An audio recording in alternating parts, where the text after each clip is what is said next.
પ્રસંગ આવે છે,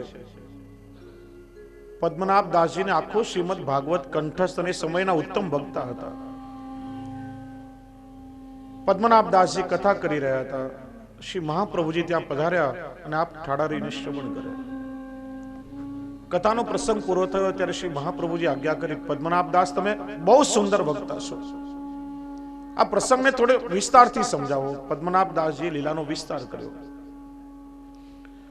શ્રી મહાપ્રભુએ ફરી આજ્ઞા કરી, પદ્મનાભ દાસ હજી વધારે કંઈક ભાવ પ્રકાશ કરો. પદ્મનાભ દાસજી વધારે વિસ્તાર લીલાનો કર્યો. ત્રીજી વાર શ્રી વલ્લભે આજ્ઞા કરી, और कछु लीला रस सुनाओ. ત્યારે પદ્મનાભ દાસે કહ્યું, મહારાજ જો સુખને કહી સો મેને કહી.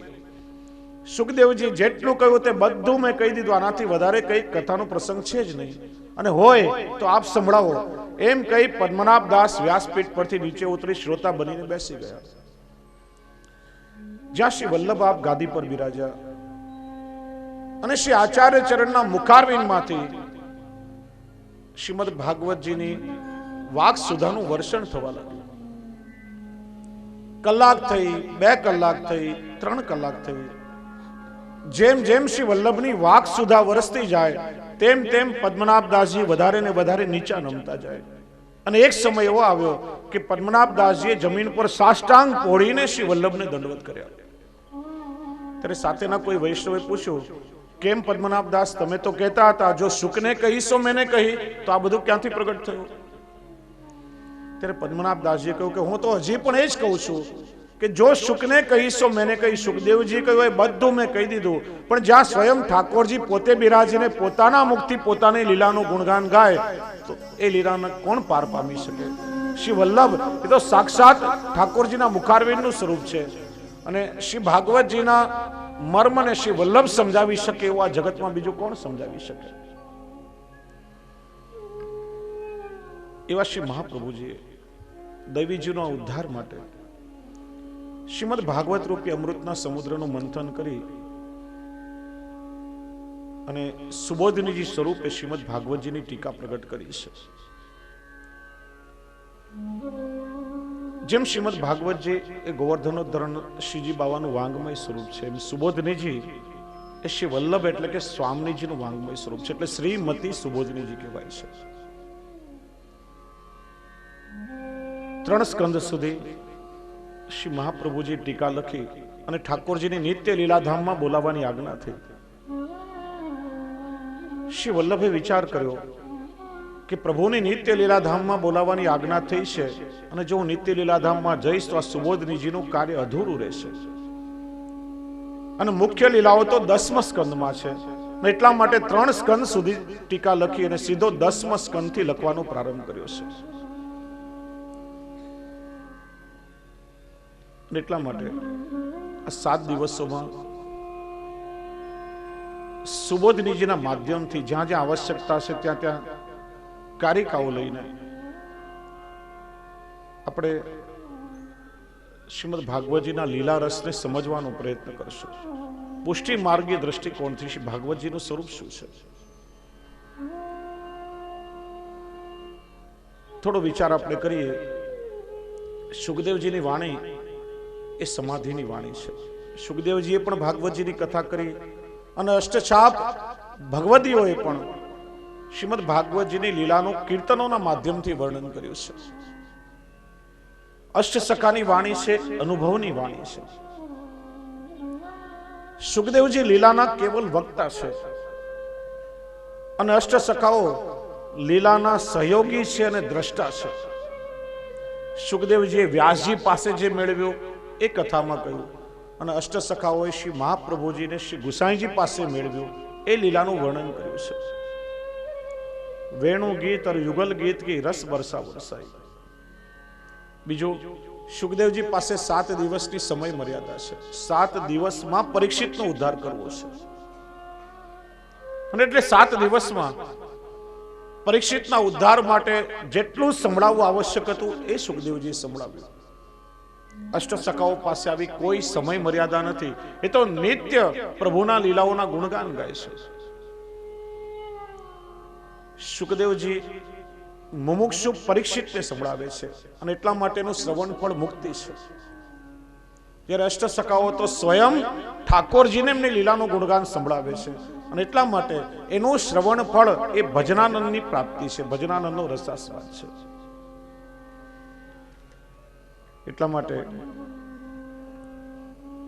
સુબોધનીજીના માધ્યમથી આપણે શ્રવણ કરશું. શ્રી હરિરાયજીએ જન્મ વૈફલ્ય નિરૂપાષ્ટકમમાં આજ્ઞા કરી છે.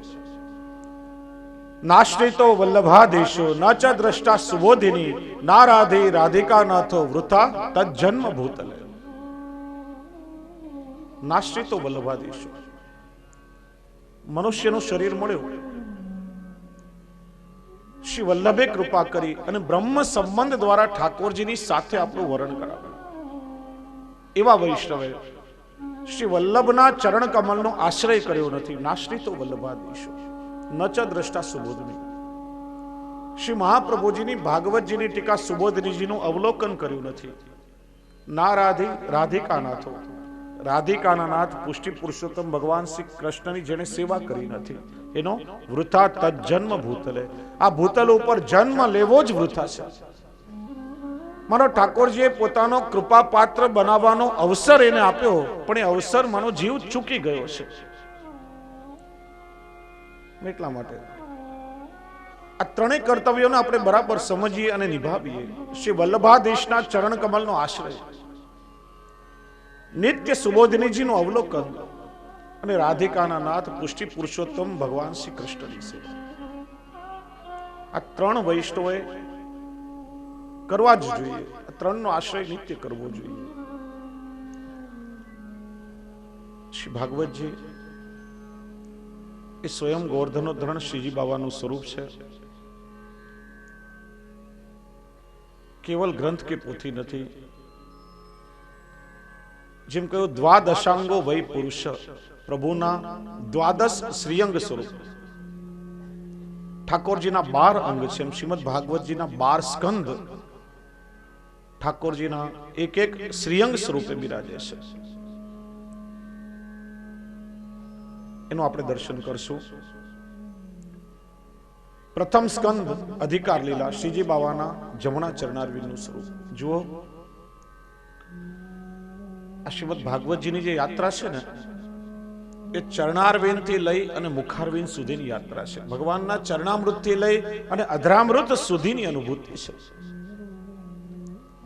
આપણે જ્યારે ઠાકોરજીના દર્શન કરવા માટે જઈએ ત્યારે ઠાકોરજીના દર્શન કઈ રીતે કરવા જોઈએ એ ક્રમ અહીંયા બતાવ્યો છે. સીધે સીધા પ્રભુના મુખારવિંદના દર્શન ન થાય એ અધિકાર જીવને નથી. જ્યારે પ્રભુની સન્મુખ જઈએ ત્યારે સૌથી પહેલા પ્રભુના ચરણારવિંદના દર્શન કરી દાસ ભાવ પ્રાપ્ત કરી અને ધીરે ધીરે પછી મુખારવિંદ સુધી પ્રભુના શ્રી વિગ્રહના દર્શન થાય છે. અને એટલે જ પ્રસંગ નીકળ્યો તો સમજાવું. હમણાં ખેલના દિવસો ગઈકાલથી શરૂ થયા. વસંત પંચમીથી દોલોત્સવ સુધી આ 40 દિવસ વિશેષ રૂપે આપણને પુષ્ટિજીવોને પ્રભુ સાથે સાખ્ય ભક્તિના મળે છે. આમ તો પ્રેમ લક્ષણા ભક્તિમાં નવધા ભક્તિનો સમન્વય છે. 9 પ્રકારની ભક્તિ એમાં નિહિત છે. પણ આ 40 દિવસ વિશેષ રૂપે પ્રભુની સાથે ખેલ કરવાના સાખ્ય ભક્તિના મળે છે. અને એટલા માટે ઠાકોરજીને ખેલાવતા પહેલા પ્રભુના ચરણારવિંદ ઉપર વસ્ત્ર આચ્છાદિત થઈ જાય છે. જો ઠાકોરજીના ચરણારવિંદના દર્શન થાય અને દાસ ભાવ હૃદયમાં સ્થિર થાય તો દાસ કે સેવકને અધિકાર નથી કે પોતાના સ્વામી સાથે ખેલ કરી શકે. એટલા માટે પ્રભુના ચરણ ઉપર વસ્ત્ર ઢંકાઈ જાય, જીવ પ્રભુને વિનંતી કરી સાખ્ય ભાવ પ્રાપ્ત કરે અને પછી ઠાકોરજીને ખેલાવવાનો અધિકાર ભક્તને મળે છે. પણ બીજી એક વસ્તુનું વિશેષ ધ્યાન રાખવું જોઈએ. આપણે ત્યાં વિવિધ ભાવોથી આપણે પ્રભુને સેવીએ છીએ. માધુર્ય ભાવ, વાત્સલ્ય ભાવ, સાખ્ય ભાવ, દાસ્ય ભાવ, જુદા જુદા ભાવોથી આપણે પ્રભુનું સેવન કરીએ છીએ. કોઈ પણ ભાવથી આપણે પ્રભુને ભજીએ, ચાહે માધુર્ય ભાવથી, ચાહે વાત્સલ્ય ભાવથી કે સાખ્ય ભાવથી, પણ દરેક ભાવનો પાયો એ દાસ ભાવ છે. આપણી મૂળ સ્થિતિ એ તો દાસત્વની છે. એ ક્યારે પણ વૈષ્ણવે ભૂલવું ના જોઈએ. કારણ કે બ્રહ્મ સંબંધ લેતી વખતે આપણે દાસો હમ એવી પ્રતિજ્ઞા કરીએ છીએ, હે કૃષ્ણ હું તમારો દાસ છું. મને અમેરિકામાં એકવાર એક બેન કહેતા હતા કે યશોદાજી જેમ વાત્સલ્ય ભાવથી લાલાની સેવા કરે ને, બસ હું યશોદાજીના ભાવથી મારા ઠાકોરજીની સેવા કરું. ને યશોદાજી તો પ્રભુની સેવા કરે, એમને તો કેટલાય ઘરના કામ હોય, કેટલી વખત બહાર નીકળવું પડે, ઘડી ઘડી થોડી અપરસ કરતા હશે. બસ હું તો એ રીતે ઠાકોરજીની સેવા કરું. ત્યારે મેં કહ્યું કે બેન, તમે જ્યારે બ્રહ્મ સંબંધ લીધું હતું ત્યારે યાદ કરો, તમે ઠાકોરજીને શું કહ્યું હતું? હું તારી માં છું એવું કહ્યું હતું કે પ્રભુ હું આપનો દાસ છું એ વિનંતી કરી હતી. કોઈ ભાવથી ભલે ભજો, પણ દરેક ભાવનો પાયો એ દાસ ભાવ છે. અને એટલા માટે ઠાકોરજીના ચરણ પર વસ્ત્ર ઢાંકીને પ્રભુને આપણે ખેલાવીએ, અને ખેલ થઈ ગયા પછી વસ્ત્ર પાછું હટાવી લેવામાં આવે. ચરણારવિંદના દર્શન થતા પાછી આપણી મૂળ દાસ ભાવની સ્થિતિમાં આપણે આવીએ છીએ. મૂળ સ્થિતિ આપણી પ્રભુના ચરણારવિંદમાં દાસત્વની છે. એ વૈષ્ણવે ક્યારે પણ ભૂલવું નહીં. તો કઈ રીતે ઠાકોરજીના દર્શન કરવા એ ક્રમ અહીંયા બતાવ્યો છે. પ્રથમ સ્કંદ અધિકાર લીલા, સૌથી પહેલા પ્રભુના જમણા ચરણારવિંદના દર્શન થાય.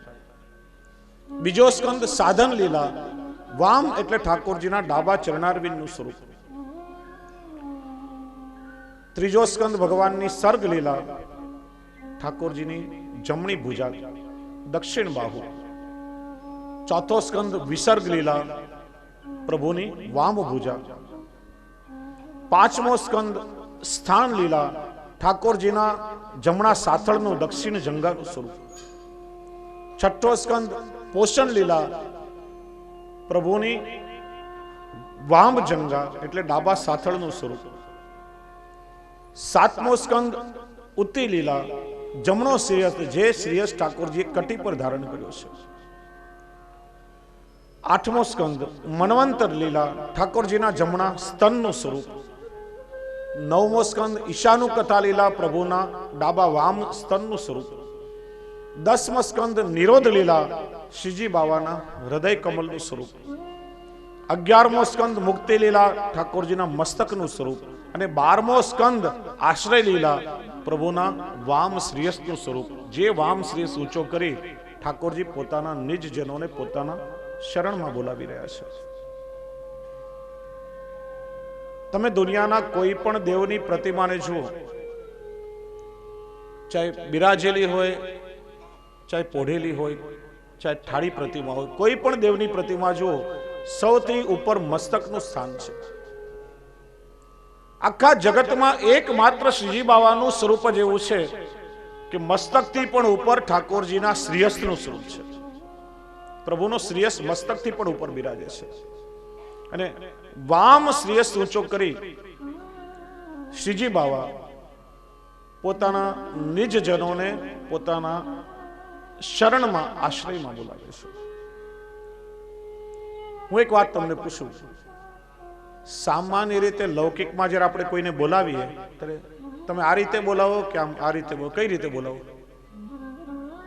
કઈ કહો તો ખરા, તો મને ખબર પડે સાંભળો છો બધા.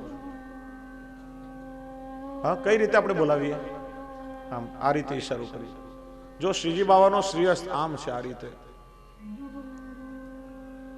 આ રીતે વામ શ્રેયસ ઊંચો કરી શ્રીનાથજી પોતાના નિજ જનોને પોતાના શરણમાં બોલાવી રહ્યા છે. એનું કારણ વામ સ્થાન એ સ્વામીજીનું સ્થાન છે. સ્વામીજી વામાંગ કહેવાય છે. અને શ્રી વલ્લભ એ સ્વામીજીનું ભાવાત્મક સ્વરૂપ છે. વામ શ્રેયસ ઊંચો કરીને શ્રીજી બાબા બોલાવી રહ્યા છે અને આપણને કહી રહ્યા છે કે હે જીવ, તું મારા શરણમાં આવો. પણ સીધે સીધો જો તું મારી શરણમાં આવીશ ને, હું તને ઓળખવાનો નથી. એવા તો કરોડો અબજો જીવો આ જગતમાં ભટકી રહ્યા છે. તારે મારી પાસે આવવું હોય ને તો વામ સ્થાન શ્રી વલ્લભનું છે, સ્વામીજીનું.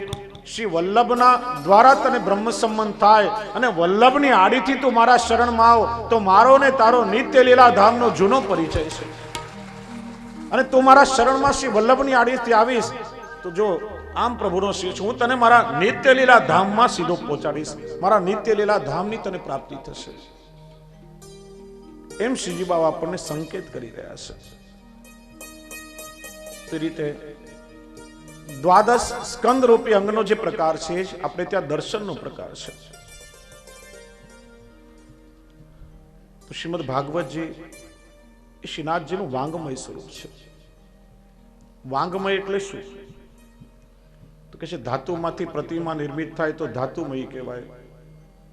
પથ્થરમાંથી ભગવાનની પ્રતિમા બને તો પાષાણમય કહેવાય. લાકડામાંથી કાષ્ઠમાંથી બને તો કાષ્ઠમય કે દારૂમય કહેવાય. રત્નમાંથી બને તો રત્નમય કહેવાય. વાંગમય એટલે શું? તો કે છે કોઈ વક્તા જ્યારે વ્યાસપીઠ પર બિરાજીને શ્રીમદ ભાગવતજીની કથા કરે ત્યારે એના મુખમાંથી માત્ર શબ્દો પ્રગટ થતા નથી, પણ પ્રત્યેક શબ્દ સ્વરૂપે ભગવાન શ્રી કૃષ્ણ સ્વયં પ્રગટ થઈ અને શ્રોતાના કર્ણ દ્વારા એના હૃદયમાં પ્રવેશ કરે છે. વાણી દ્વારા સ્વયં ઠાકોરજી પોતે પ્રગટ થાય છે અને એટલા માટે પ્રભુનો વાંગમય સ્વરૂપ કહેવાય છે. તો કે છે ભાગવતજી વાંગમય સ્વરૂપ. અને જગતમાં સંસારમાં જ્યારે લૌકિક વાતો આપણને સાંભળીએ ને ત્યારે આપણને લૌકિક વાતો ક્યારેક ખારી લાગે, ક્યારેક ખાટી લાગે, ક્યારેક કડવી લાગે. દરેક વખતે લૌકિક વાતો આપણને મીઠી લાગતી નથી. આજ કદાચ મીઠી લાગે ને કાલે કડવી પણ લાગે. પણ આ જગતમાં સૌથી વધારેમાં વધારે મીઠું કાનને સાંભળવું ગમે એવું મધુર શું છે? તો કે છે શ્રીમદ ભાગવતજીની કથા. આ પ્રભુનો લીલા રસ, એમાં જે માધુર્ય છે, એમાં જે મીઠાશ છે, એ મીઠાશ આ જગતમાં બીજી કોઈ વસ્તુમાં નથી, સંસારની કોઈ વાતમાં નથી. એટલે જ કહ્યું કે મીઠે રસ સે ભરોરી કથા પ્યારી લાગે, મને સંસારીની બાતા ખારી ખારી લાગે. સભી ભાવ से ताली बजा के गाइए.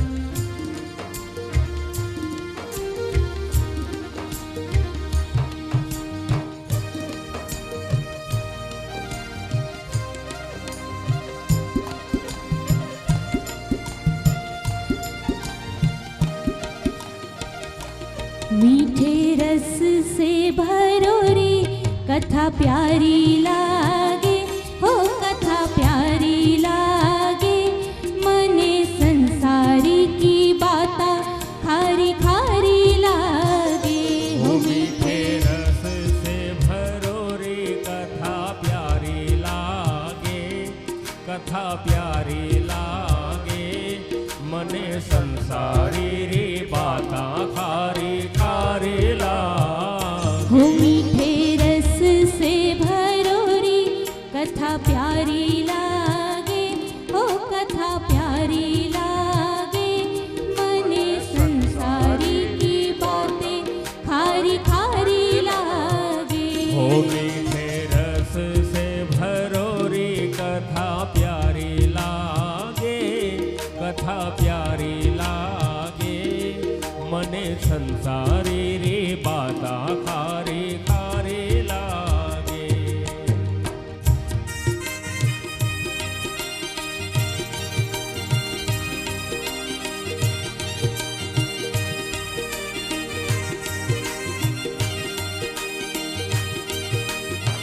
जय हो.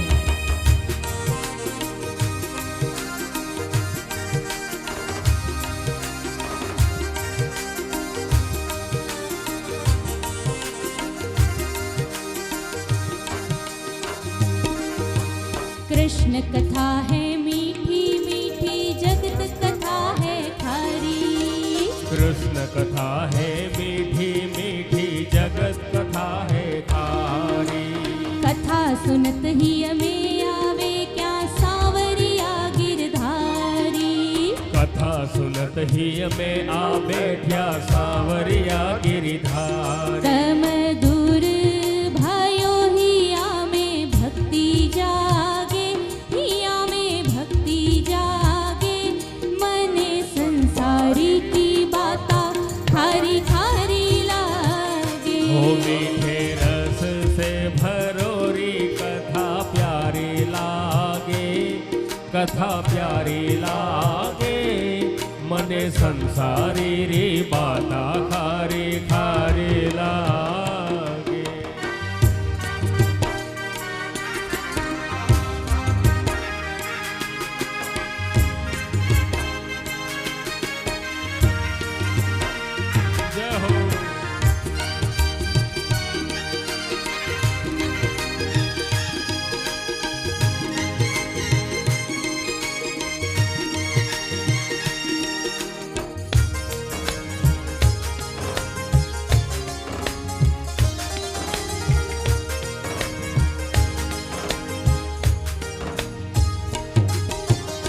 कृष्ण कथा संसार तरन का साधन है सुखदाई। कृष्ण कथा संसार तरन रो साधन है सुखदाई। योग ध्यान तप कली काल में साधन सधे न जाई।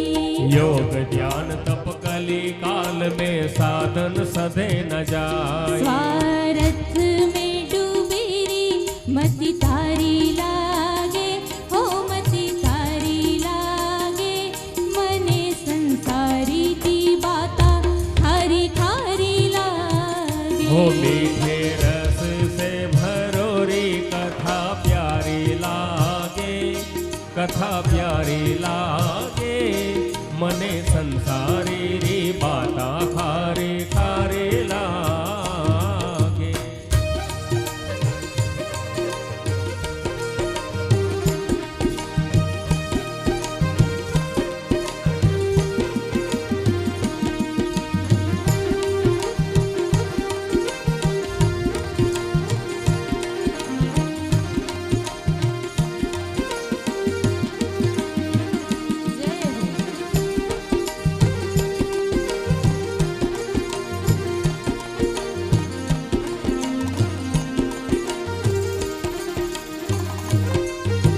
कृष्ण कथा है सार जगत में बाकी सब दुखदाई। कृष्ण कथा है सार जगत में बाकी सब दुखदाई। कृष्ण कथा बिन भाव न उपजे कैसे मिले कन्हाई। कृष्ण कथा बिन भाव न उपजे कैसे मिले कनाई। हरी चार दीनारी जिंदगानी लागे, हो जिंदगानी लागे, मने संसारी की बाता खारी खारी लागे। वो मीठे रस से भरोरी कथा प्यारी लागे, हो कथा प्यारी लागे, मने संसारी की बाता खारी खारी लागे। ओ मीठे रस से भरोरी कथा प्यारी लागे, हो कथा प्यारी लागे, मने संसारी री बाता खारी खारी लागे। ओ मने संसारी की बाता खारी खारी लागे। ओ मने संसारी की बाता खारी खारी लागे। જગતમાં મધુરતા હોય, મીઠાશ હોય તો કેવલ પ્રભુના લીલા રસમાં રહેલું છે. સંસારમાં હાય હોય ને કકળાટ સિવાય બીજું કંઈ નથી. એટલા માટે આ 7 દિવસ સુધી એ મધુરતાનો અનુભવ કરવાનો અવસર આપણને મળ્યો છે. ખારો ખાટો કડવો સ્વાદ તો જીવનમાં રોજ આપણે ચાખીએ છીએ, પણ આ 7 દિવસ સુધી વ્રજવાસી બની કેવલ અને કેવલ અમૃતનું આચમન, એ માધુર્યનું પાન આપણે સૌએ કરવાનું છે.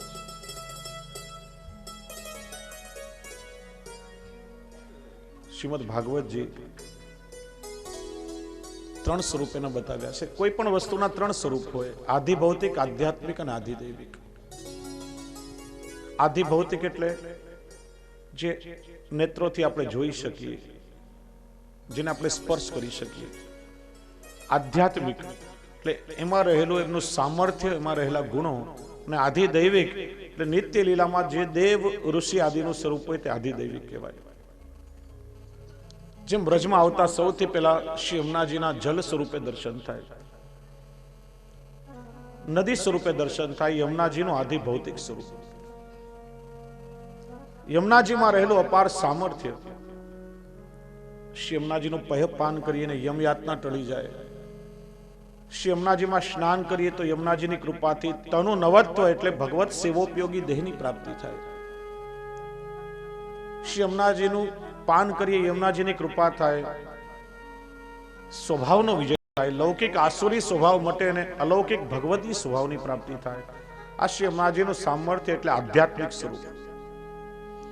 અને નિત્ય લીલામાં બિરાજતો ઠાકોરજીના ચતુર્થ પ્રિયાનું સ્વરૂપ છે એ શ્રી યમુનાજીનું આધિ દૈવિક સ્વરૂપ.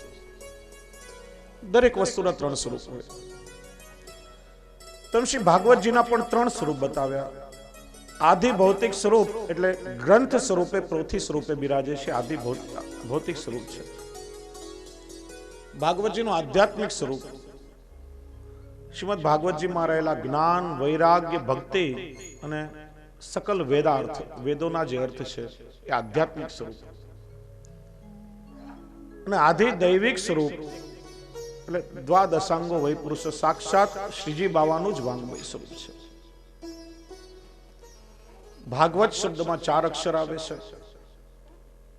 આ ભાગવત શબ્દનું પણ એક મહાત્મ્ય છે. શ્રીમદ ભાગવત, શ્રીમદ શબ્દ કોઈની આગળ કેવલ ભગવત સ્વરૂપ હોય અથવા ભગવત સ્વરૂપાત્મક હોય એની આગળ જ શ્રીમદ શબ્દ લાગે.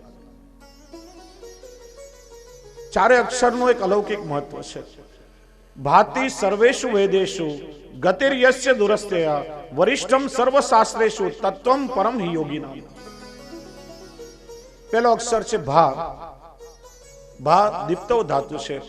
ભા અક્ષરથી અજ્ઞાનતાનો અંધકાર દૂર કરી જ્ઞાનની ચેતના પ્રગટાવી જ્ઞાનના પ્રકાશમાં આપણને પ્રભુના સ્વરૂપના દર્શન કરાવે છે. બીજો અક્ષર છે ગ. ગ ગતિવાચક શબ્દ છે. આપણે સૌ સંસારમાં ભટકીએ છીએ. લૌકિકમાં વધારે ને વધારે આપણી ગતિ આગળ થાય છે. લૌકિક ગતિ અટકાવી અને પ્રભુના તરફ આપણી ગતિ કરાવનારું આ શાસ્ત્ર છે. ત્રીજો અક્ષર છે વ, જેની વરિષ્ઠતાનું સૂચન કરે છે. આ જગતમાં જેટલા શાસ્ત્રો, ગ્રંથ કે આત્મકલ્યાણના સાધનો છે આ બધામાં સૌથી શ્રેષ્ઠ, સૌથી વરિષ્ઠ શ્રીમદ ભાગવતજી છે. પ્રસંગ આવે છે સત્યલોકમાં બ્રહ્માજીને આશ્ચર્ય થયું કે 7 દિવસ શ્રવણ કરીને પરીક્ષિત રાજાનો ઉદ્ધાર થઈ ગયો. એવું ભાગવતજીમાં શું છે? સામાન્ય રીતે રાજાઓ બધા નરકની ગતિના અધિકારી કહેવાય. ધર્મશાસ્ત્ર કહે છે રાજા અથવા જે ન્યાયાધીશ હોય, ન્યાય કરનારા હોય, એની ગતિ નરકમાં થાય. એનું કારણ ન્યાય કેવલ પુરાવાના આધાર પર કરવાનો હોય. ઘણી વખત નિર્દોષને પણ દંડ આપવો પડે અને એટલા માટે એની ગતિ નરકમાં થાય. અને પરીક્ષિતે તો ઋષિનો અપરાધ કર્યો હતો, શમિક ઋષિનો શાપ મળ્યો હતો અને આટલી સરળતાથી એનો ઉદ્ધાર થઈ ગયો. એવું શ્રીમદ ભાગવતજીમાં શું છે? બ્રહ્માજીએ સત્યલોકમાં એક બહુ મોટું વિશાળ ત્રાજવું બનાવડાવ્યું.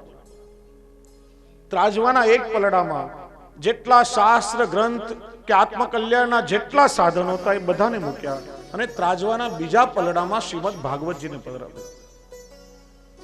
કહેવાય છે જે પલડામાં ભાગવતજીને પધરાવ્યો એ વજનથી નીચે નમ્યો અને ત્યારે દેવો અને ઋષિઓએ નિર્ણય કર્યો કે આ કલિયુગમાં જીવના આત્મકલ્યાણનું સૌથી શ્રેષ્ઠ સાધન એ શ્રીમદ ભાગવતજી છે. વ અક્ષર વરિષ્ઠતાનું સૂચન કરે છે અને ચોથો અક્ષર છે ત. તારકમ ભવસાગરાત. ભવસાગરથી જીવાત્માને તારનારું આ શાસ્ત્ર છે. એટલે શ્રીજી બાવાનું વાંગમય સ્વરૂપ છે અને ભાગવતજીનું સૂક્ષ્મ સ્વરૂપ એટલે પુરુષોત્તમ સહસ્રનામ. શ્રી મહાપ્રભુજીના જ્યેષ્ઠ પુત્ર શ્રી ગોપીનાથજી, એમનો એવો નિયમ હતો કે દરરોજ આખો શ્રીમદ ભાગવતજીનું પારાયણ કરે, પછી જ મહાપ્રસાદ ગ્રહણ કરે, પછી ભોજન લે. ઉત્સવ હોય, ઠાકોરજીની સેવાનો વિશેષ ક્રમ હોય, 2-3 દિવસ સુધી ભાગવતજીનો પાઠ પૂરો ન થાય તો 2-3 દિવસ આ ભોજન ના કરે. આખો દિવસ ભાગવતજીનું પારાયણ ચાલ્યા કરે. ત્યારે શ્રી મહાપ્રભુજીએ ભાગવતજીમાં જે પણ ભગવત લીલા છે એ બધાનું સંકલન કરી અને પુરુષોત્તમ સહસ્ર નામનો ગ્રંથ બનાવ્યો અને શ્રી ગોપીનાથજીને આપ્યો. અને કહે છે પુરુષોત્તમ સહસ્ર નામનો પાઠ આપણે કરીએ તો સંપૂર્ણ શ્રીમદ ભાગવતજીના પારાયણનું ફળ આપણને મળે છે. એમાં શ્રી મહાપ્રભુજી ખૂબ સુંદર વાત કહે છે. અનંતા એવ કૃષ્ણસ્ય લીલા નામ પ્રવર્તિકા ઉક્તા ભાગવતે ગૂઢા પ્રકટા અપિ કુત્રચિત. શ્રીમદ ભાગવતજીમાં ભિન્ન ભિન્ન નામ અને સ્વરૂપ ધારણ કરી અને ભગવાન શ્રી કૃષ્ણએ જે લીલાઓ કરી છે એ લીલાઓ ગૂઢ રૂપે વર્ણવવામાં આવી છે. પણ કોઈ એક સ્થાન એવું છે કે આ બધી લીલાઓનું ત્યાં આપણને પ્રગટ દર્શન થાય છે. એ સ્થાન કયું હશે? તો ઉષ્ણકાલમાં તમે વૈષ્ણવ નાથ દ્વારા ગયા હશો, શ્રીજી બાવાના સ્વરૂપના દર્શન કર્યા હશે, અથવા તો ઉષ્ણકાલનું શ્રીનાથજીનું કોઈ ચિત્ર એનું દર્શન તમે કરો, તો શ્રીનાથજીના સ્વરૂપમાં અને શ્રીજી બાવાની પીઠિકામાં જે ચિહ્નો છે, આખી સંપૂર્ણ શ્રીમદ ભાગવતજીની લીલા એ શ્રીજી બાવાના સ્વરૂપમાં સમાયેલી છે. તેનું પ્રગટ દર્શન આપણને સૌને થાય છે,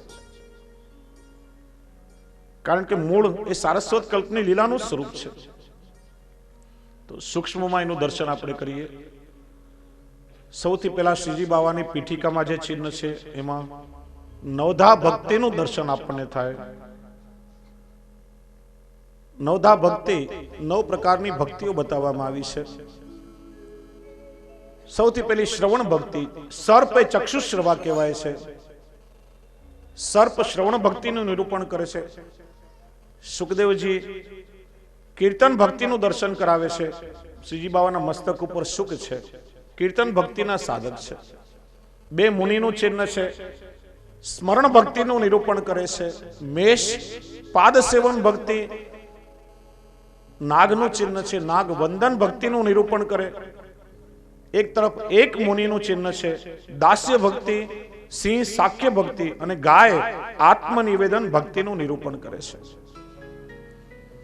અને નવધા ભક્તિના સાધકો જીવાત્માની જુદી જુદી 4 પ્રકારની યોનિઓ બતાવે છે. પ્રભુના શ્રીઅંગમાં બધું જ બિરાજે છે. સૌથી પહેલી યોની જરાયુ યોની, જેનો જન્મ સીધો માતાના ઉદરમાંથી થાય. તો મુનિ, મેષ, સિંહ અને ગાય આ જરાયુ યોનીના જીવ છે. ત્યાર પછી અંડજ યોની, જેનો જન્મ ઈંડામાંથી થાય. તો સર્પ, શુક અને મયુર અંડજ યોનીના જીવો છે. ત્યાર પછી ઉદ્ભિજ યોની, જમીનમાંથી ઉગી અને આકાશ તરફ જેની ગતિ થાય એટલે વૃક્ષ વનસ્પતિ. તો શ્રીજી બાવાએ શ્રીકંઠમાં જે વૈજયંતી માલા ધારણ કરી છે, એ વૈજયંતી માલાના પુષ્પો એ ઉદ્ભિજ યોનીમાં આવે. ચોથી સ્વેદજ યોની એટલે સૂક્ષ્મ કીટકો, જીવ જંતુ. તો વૈજયંતી માલામાં રહેલા જે કીટકો છે એ બધા સ્વેદજ યોનીના જીવ છે. 4 યોનિઓનું દર્શન શ્રીજી બાવાના શ્રીઅંગમાં આપણને થાય છે. બીજી રીતે આપણે વિચારીએ તો પુષ્ટિ માર્ગમાં શ્રીજી બાવા નવનીત પ્રિયાજીને 7 નિધિ સ્વરૂપનું મહત્વ છે.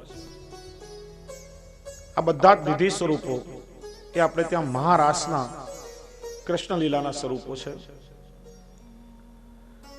શ્રીજી બાવાના સ્વરૂપમાં બધા જ નિધિ સ્વરૂપોનું દર્શન થાય. શ્રીજી બાવા તો સ્વયં બિરાજે છે. પ્રભુએ ધારણ કરેલું ચીબુક એ નવનીત પ્રિયાજીનું સ્વરૂપ છે. મથરેજીના સ્વરૂપમાં પીઠિકા ગોળ છે. તો શ્રીજી બાવાની જે ભીતરની કંદરા એ ગોળ કંદરા છે એ મથરેજીનું સ્વરૂપ. શ્રી વિઠ્ઠલનાથજીના દર્શન કર્યા હોય તો આ રીતે બંને શ્રીહસ્ત કટી પર ધારણ કર્યા છે. તો જમણો શ્રીહસ્ત કટી પર છે એ શ્રી વિઠ્ઠલનાથજીના સ્વરૂપનો અનુભવ કરાવે. 12ની મોટી ચોરસ પીઠિકા એ શ્રી દ્વારકાનાથજીનું સ્વરૂપનો અનુભવ કરાવે. ઉર્ધ્વ ભુજા શ્રી ગોકુલનાથજીના સ્વરૂપનું દર્શન કરાવે. શ્રીજી બાવાનું મુખ ચંદ્ર એ સ્વયં શ્રી ગોકુલચંદ્ર માજીનું સ્વરૂપ, અને શ્રીજી બાવાના કુંડલ એ શ્રી મદન મોહનજીનું સ્વરૂપ છે. બધા જ નિધિ સ્વરૂપોનું દર્શન શ્રીનાથજીના સ્વરૂપમાં થાય. એમ શ્રી વલ્લભનો પરિવાર પણ શ્રીનાથજીના સ્વરૂપમાં બિરાજે છે. પીઠિકામાં 1 મુનિ સ્વયં શ્રી વલ્લભ, એક તરફ 2 મુનિ શ્રી ગોપીનાથજી ને શ્રી ગુસાઈજી. શેષનાગ શ્રી ગિરધરજીનું સ્વરૂપ, મસ્તકની ઉપર રહેલો શુક શ્રી ગોવિંદરાયજીનું સ્વરૂપ. મેષ શ્રી બાલકૃષ્ણજી, નૃસિંહ એ સ્વયં શ્રી ગોકુલનાથજી, સર્પ શ્રી રઘુનાથજી, ગાય યદુનાથજી અને મયુર એ શ્રી ઘનશ્યામજીનું સ્વરૂપ. શ્રીજી બાવાની પીઠિકામાં સંપૂર્ણ શ્રી વલ્લભનું સ્વરૂપ બિરાજે, વલ્લભનો પરિવાર આખો બિરાજે છે. અને ભાગવતજીની તમામ લીલાઓનું દર્શન શ્રીજી બાવાની પીઠિકામાં આપણને થાય. શ્રી મહાપ્રભુ જે જ વાત કરાવે છે એ જ વસ્તુ આપણને બતાવે છે. ઉગતા ભાગવતે ગુડા પ્રકટાપી કુત્રચિત, કોઈ એક સ્થાન, અને એ સ્થાન શ્રીનાથજીની પીઠિકા, જ્યાં ભાગવતજીની તમામ લીલાઓનું દર્શન આપણને થાય. પ્રથમ અને બીજા સ્કંદની સંગતિ આપણે જોઈએ તો શ્રીજી બાવાના મસ્તક પર શુક છે. આ શુક કોણ? તો કે ઠાકોરજીની નિત્ય લીલામાં રહેલો લીલા શુક, એ જ શુકદેવજી સ્વરૂપે પ્રગટ થયા. ના શુક રત્ન જટિત પિંજરામાં નિત્ય ઠાકોરજીની નિકુંજમાં, મુખ્ય નિકુંજમાં સ્વામિનીજીનો સૌથી પ્રિય શુક છે. નિત્ય રાધા રાધા રાધાનું રટણ કરે. એકવાર રાધાજી આજ્ઞા કરી, હે શુક, રાધા રાધા મામ વદ, વદ કૃષ્ણ કૃષ્ણ. અને જ્યારથી કૃષ્ણ નામની દીક્ષા સ્વામીજી આ શુકને આપી, ત્યારથી નિરંતર પ્રભુના નામનું રટણ આ લીલા શુક કરે છે. આ શુક સ્વામીજીનો છે.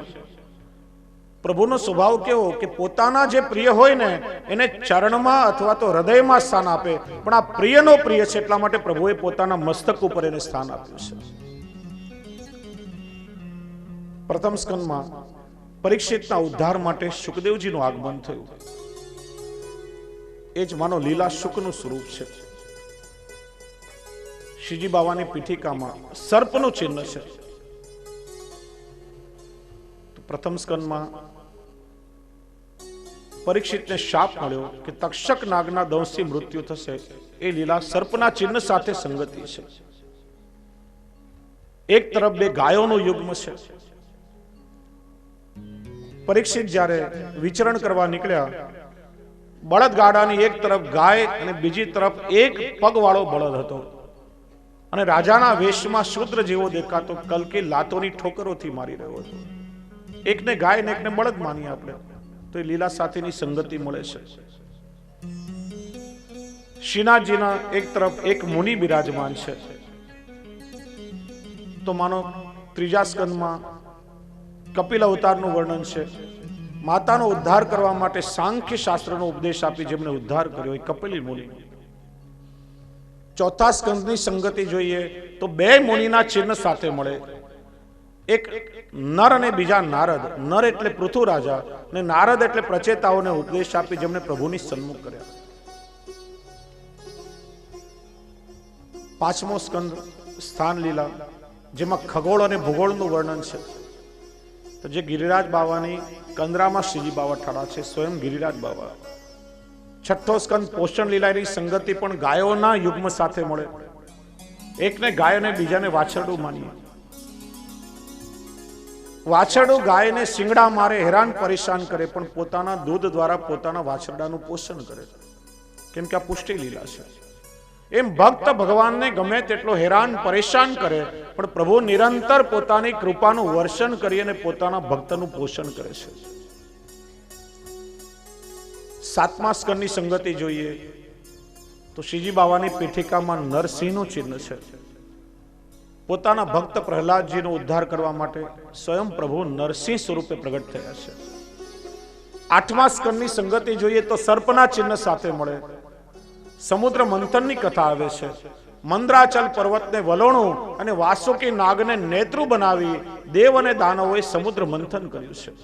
સર્પના ચિહ્ન સાથે એની સંગતિ મળે. નવમો સ્કંદ જોઈએ તો મયુરના ચિહ્ન સાથેની સંગતિ મળે. મયુર પ્રભુનો નિષ્કામ ભક્ત છે. એ નવમો સ્કંદ ઈશાનું કથા લીલા, પ્રભુનું અનુસરણ કરનારા પ્રભુના પ્રેમી નિષ્કામ ભક્તોની કથા છે. દસમો સ્કંદ જોઈએ, જેટલા પણ ચિહ્નો છે બધાની સંગતિ, બધી લીલાઓ દસમા સ્કંદમાં છે. દસમા સ્કંદ સાથે મળે. 11મો સ્કંદ મુક્તિ લીલા છે, એની સંગતિ પણ સર્પના ચિહ્ન સાથે મળે. સર્પનો જ્યારે કાંચળી કાઢવાનો સમય આવે, સર્પ કાંચળી બદલે ત્યારે એને દેખાતું બંધ થઈ જાય, બહારનું કંઈ પણ ન દેખાય. કાંચળી કાઢે પછી દેખાય, કેમ કે મુક્તિ લીલા છે. એમ આ જગતમાં બધી જ પ્રભુની લીલા છે. સર્વત્ર ભગવદાનંદની અનુભૂતિ છે, પણ જીવે જ્યાં સુધી અહંતા અને મમતાની કાંચળી ઓઢી છે ત્યાં સુધી બધે જ પ્રભુ બિરાજમાન હોવા છતાં પણ પ્રભુની લીલાનો અનુભવ થતો નથી. અહંતા અને મમતાથી આપણે જ્યારે મુક્ત થઈએ ત્યારે યથાર્થ રૂપે પ્રભુની લીલાનો અનુભવ થાય. અને 12મો સ્કંદ આશ્રય લીલા, જે વામ શ્રેય ઊંચો કરી શ્રીજી બાવા આપણને પોતાના શરણમાં બોલાવી રહ્યા છે. જો કેટલી બધી કૃપા આપણા પર વિચારી છે, કેટલી મોટી બાહેધરી પ્રભુએ આપણને આપી છે. ઘણી વાર કોઈ માણસની દુકાનમાં આગ લાગી, દુકાનની સાથે જેટલો માલ સામાન હતો બધો બળીને રાખ થઈ ગયો. પણ પેલો એનો જે માલિક વેપારી એના મોઢા પર આમ બહુ દુઃખ ના દેખાય. એના એક મિત્ર એને પૂછ્યું, અરે ભાઈ તારી આખી દુકાન બધો જ માલ સામાન બળી ગયો, પણ તારા મોઢા પર કામ કઈ દુઃખ નહીં, એનું કારણ શું? પેલું કામ બહુ દુઃખનું કારણ નથી, કેમ કે દુકાનની સાથે તમામ સામાનનો મેં ઇન્સ્યોરન્સ કઢાવ્યો છે. જેટલું નુકસાન થયું બધું ઇન્સ્યોરન્સ કંપની મને આપી દેશે વળતર. વિચારો, એક આટલા સામાન્ય ઇન્સ્યોરન્સ થી આપણે જો આટલા નિશ્ચિંત બની જઈએ તો શ્રીજી બાવાએ આપણને કેટલું મોટું ઇન્સ્યોરન્સ આપ્યું છે કે હે જીવ, તું મારા શરણમાં આવ, હું તારો ઉદ્ધાર કરીશ, મારા નિત્ય લીલા ધામ સુધી હું તને પહોંચાડીશ. આનાથી મોટું બીજું કયું અભય હોઈ શકે? અને એટલા માટે પ્રભુને વામ શ્રેયસનું દર્શન જ્યારે આપણે કરીએ ને ત્યારે ભક્તો ગાય, શ્રીજી મેરા એસા રસિયા, મુજને બોલાવે વાલો ઘડી ઘડી. श्रीजी मेरा ऐसा रसिया, मुझने बोलावे वालो घड़ी घड़ी. श्रीजी मेरा ऐसा रसिया, मुझने बोलावे वालो घड़ी घड़ी.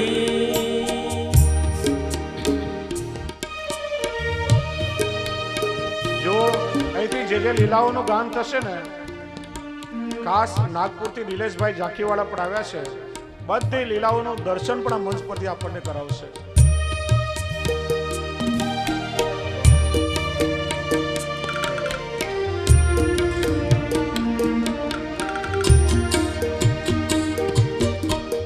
मोर मुगुट पीतांबर सोहे, मोर मुगुट पीतांबर सोहे. बंसी बजावे वालो तान भरी, बंसी बजावे वालो तान भरी. श्रीजी मेरा ऐसा रसिया, मुझने बोलावे वालो घड़ी घड़ी.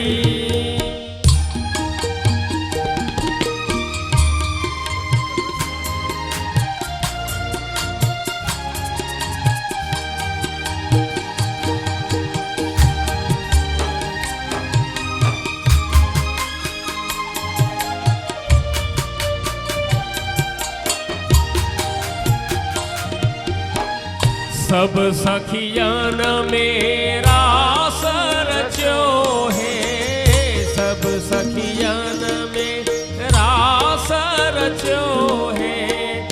दर्शन देवे वालो घड़ी घड़ी, दर्शन देवे वालो घड़ी घड़ी. श्रीजी मेरा ऐसा रसिया, मुझने बोलावे वालो घड़ी घड़ी. दौड़ दौड़ दर्शन को जावे, दौड़ दौड़ दर्शन को जावे. जापट वागे तड़ा तड़ी, जापट वागे तड़ा तड़ी. श्रीजी मेरा ऐसा रसिया, मुझने बोलावे वालो घड़ी घड़ी.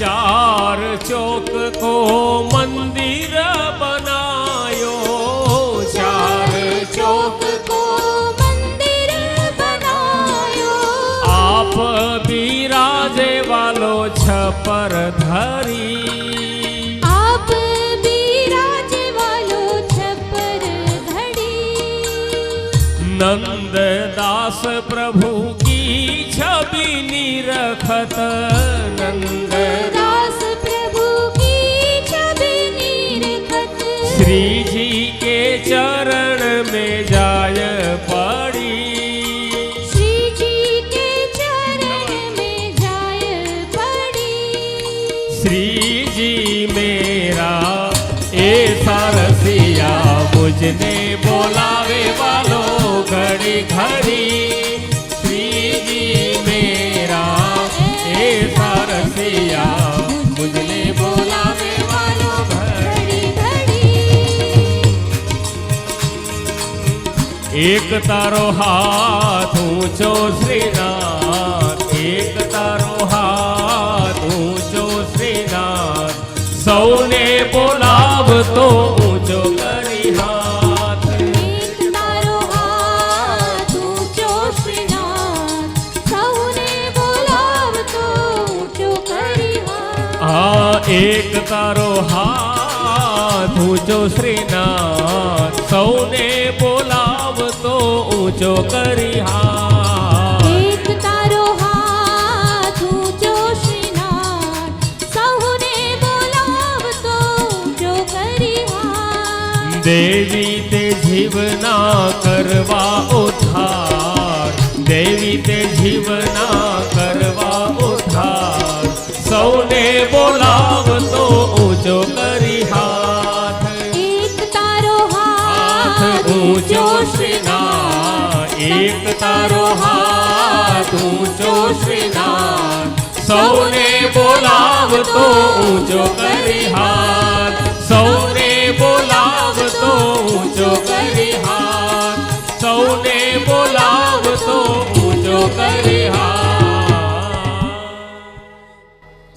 જેમ અર્જુનને ભગવાને કહ્યું સર્વ ધર્માન પરિત્યજ્ય મામેકમ શરણમ વ્રજ, બધા જ વર્ણાશ્રમ ધર્મોનો ત્યાગ કરી તું મારા શરણમાં આવો, હું તારો ઉદ્ધાર કરીશ. એમ વામ શ્રેષ્ઠ ઊંચો કરી શ્રીજી બાબા આપણને બોલાવી રહ્યા છે, આજ્ઞા કરી રહ્યા છે, હે જીવ આ સંસારમાં તું બહુ ભટક્યો, હવે લૌકિક સંસારની માયાજાળ છોડીને તું મારા શરણમાં આવી જા, હું તને નહીં ભટકવા દઉં, હું તારો ઉદ્ધાર કરીશ. અને જીવ પણ જ્યારે પ્રભુના એ ઊંચા કરેલા વામ શ્રેષ્ઠનું દર્શન કરે ત્યારે વિચારે કે પ્રભુ હું આપને છોડી નિત્ય લીલાના સંબંધને ભૂલી અને સંસારમાં બહુ ભટક્યો, સંસારની થપાટો ખાધી, હવે હું આપના શરણમાં આવ્યો છું. પ્રભુ હું કદાચ આપનો હાથ પકડીશ ને તો હું તો જીવ છું, આપનો હાથ કદાચ છૂટી પણ જાય, પણ શ્રી વલ્લભની આડીથી આપ મારો હાથ એવી મજબૂતીથી પકડજો કે આપ ક્યારે પણ પ્રભુ મારો હાથ નહીં છોડતા. અને જીવ જ્યારે પ્રભુના શરણમાં આવે છે ને, જો પહેલો અને બીજો સ્કંદ ઠાકોરજીના બંને ચરણારવિંદ છે, અને ચરણારવિંદના ક્રમથી આપણે જોઈએ તો ત્રીજો અને ચોથો સ્કંદ ઠાકોરજીના બંને ઉરુ હોવા જોઈએ, પણ એના બદલે ત્રીજો અને ચોથો સ્કંદ પ્રભુની ભુજા ગયા છે. એનું કારણ તો કે છે કે જીવ જ્યારે લૌકિક સંસારની માયાજાળ છોડીને પ્રભુના ચરણ પકડી લે, પ્રભુના શરણમાં આવી જાય તો ઠાકોરજી પણ પોતાની બંને ભુજાથી એ જીવને ઉપાડીને પોતાના હૃદય સાથે લગાડી લે છે. અને જમણો શ્રેષ્ઠ ઠાકોરજીએ કટી પર ધારણ કર્યો છે, એ આપણને બતાવે છે. પ્રભુ કહે છે હે જીવ એકવાર તું મારા શરણમાં આવી જા ને તો પછી આ સંસાર સાગર હું તને કેડ કેડ જેટલો કરી આપીશ, તું પોતાની મેળે ચાલીને પાર કરી જઈશ, તારે કોઈનો લૌકિક આશ્રય નહીં લેવો પડે. તો એ રીતે શ્રીજી બાવાના સ્વરૂપમાં આખી શ્રીમદ ભાગવતજીની લીલા બિરાજે છે. અને જો જમણો શ્રેયસ પ્રભુએ મુઠ્ઠી બંધ કરી અંગૂઠો બતાવી કટી પર ધારણ કર્યો છે, પોતાના ભક્તોનો ચિત્ત પ્રભુએ મુઠ્ઠીમાં ધારણ કર્યું છે. પ્રભુ આપણને અંગૂઠો બતાવી રહ્યા છે. દાન લીલાના પદમાં પરમાનંદ દાસજીનો બહુ સુંદર ભાવ પ્રગટ કરે છે. परमानंद ब्रजवासी सांवरो अंगुश दिखाए रस ले गयो री मेरी भरी मटुकिया ले गयो। एनु कारण कयो रस प्रभु लई जाए तो कहे छे के ठाकुरजीनी सेवामां आपणे सौ हाथ पवित्र करीए। जो वैष्णव ध्यान अहींया राखो, कांति ध्यान जो चित्त आडोळું હટશે ને સમજમાં નહીં આવે। કારણ કે શ્રીમદ ભાગવતજીની કથાના માધ્યમથી આપણા પુષ્ટિ માર્ગીય પ્રોટોકોલને પણ આપણે સમજવાના છે। જ્યારે ઠાકોરજીની સેવામાં આપણે સ્નાન કરીએ ત્યારે ક્યારે પણ એવું ના બોલાય કે હું ઠાકોરજીની સેવામાં જાઉં છું। એમાં એક પ્રકારનો આપણો અહમ પ્રગટ થાય। આપણે ઠાકોરજીની સેવા શું કરવાનું? અનંત કોટી વ્રજ ભક્તો પ્રતિક્ષણ જ્યાં પ્રભુની મરજી સાચવવા માટે આમ તત્પર હોય, श्री गोकुलनाथ जी जेवा समर्थ आचार्य पण आज्ञा करे कि सेवा तो श्री महाप्रभु जी गुसाई जी कर गए, हम तो लकीर पीटे, हम क्या सेवा करे? त्या आपणे जीवो शू सेवा करवाना? क्यारे पण एवुं ना बोलाय कि हूँ प्रभुनी सेवामां जाऊं छुं, हूँ ठाकोरजीनी सेवामां मारो हाथ पवित्र करवा जाऊं छुं। सेवा तो व्रजभक्तो करे छे, सेवा तो श्री महाप्रभु ने श्री गुसाई जी करी। आ तो प्रभुनी कृपा छे कि जे भावथी आपणे प्रभुने कालावाला करीए, जे हाथ पवित्र आपणे करवा जईए, ठाकुरजी એટલા કૃપાળુ છે કે રાય જીતની સેવા કો ફલ દેત હે મેરુ સમાન। એ કૃપા કરીને સેવા માને છે। તો કહેશે કે પ્રભુની સેવામાં આપણે હાથ પવિત્ર કરી। માનો તમે અહીંથી નાથદ દ્વારા જાઓ, કોઈ જલગરાની સેવામાં હાથ પવિત્ર કરે, કોઈ ફૂલઘરની સેવામાં, કોઈ શાકઘરની સેવામાં, અને પ્રભુની સેવામાં હાથ પવિત્ર કરીએ। સેવા દ્વારા જે અલૌકિક ભગવદ રસ આપણે એકઠો કર્યો હોય, સેવા દ્વારા જે ભગવદ રસની પ્રાપ્તિ કરી હોય, ઠાકોરજી પણ કેવા કે અંગૂઠો બતાવીને આપણી પાસેથી બધો રસ પ્રભુ છીનવી લે। પરમાનંદ બ્રજવાસી સાંવરો અંગુષ્ઠ દિખાય રસ લઈ ગયો। પણ જીવના સ્વભાવમાં ને ઠાકોરજીના સ્વભાવમાં ફરક છે। આપણને તો ખાલી લેતા જ આવડે, દેતા નથી આવડતું। ત્યારે ઠાકોરજી એટલા કૃપાળુ, કંઈક લઈને રાય જેટલું લઈને પોતાના જીવને પહાડ જેટલું કૃપાનું દાન કરે। સેવામાં એકઠો કરેલો રસ તો પ્રભુ લઈ લે, પણ એના બદલામાં શું આપે? તમે નાથદ દ્વારા જાઓ તો શ્રીનાથજીનો કયો પ્રસાદ સૌથી વધારે ભાવે? ઠોર। બધાને યાદ છે, બધા બરાબર બોલ્યા। ઠોર સામગ્રીને પણ કહેવાય। શ્રીજી બાવા ખૂબ ભાવથી રોગે, પ્રભુ રોગે એટલે મહાપ્રસાદ કહેવાય। ઠોર બધાને ભાવે। અને વ્રજની ભાષામાં સ્થાનને પણ ઠોર કહેવાય। વ્રજમાં આપણે વિચરણ કરીએ ને તો બાળકો વ્રજવાસીઓ આપણને બતાવે, એ દાન લીલા કી ઠોરે, એ માન લીલા કી ઠોરે, એ રાસ લીલા કી ઠોરે। ઠોર એટલે સ્થાન। તો કહે છે કે સેવામાં હાથ પવિત્ર કરીને જે ભગવદ રસ આપણે પ્રાપ્ત કર્યો હોય, એ રસ ઠાકોરજી આપણી પાસેથી ઝૂંટવીને લઈ લે, પણ એના બદલામાં પોતાના ચરણાર વિનમાં ઠોર એટલે કે આપણને સ્થાન આપી અને આપણો આશ્રય પ્રભુ દ્રઢ કરી દેશે। એટલા માટે परमानंदास जी गाय से मेरी भरी मटुकिया ले गयो री, परमानंद ब्रजवासी सांवरो अंगुश दिखाए रस ले गयो।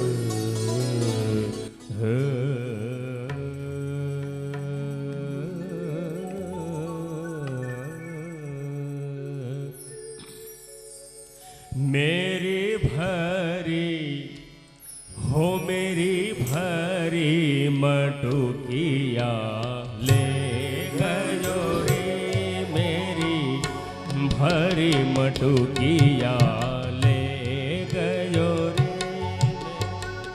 ले गयो रे, ले गयो रे, ले गयो रे, ले गयो रे, मेरी भरी मटुकिया ले गयो रे, मेरी भरी मटुकिया ले गयो रे।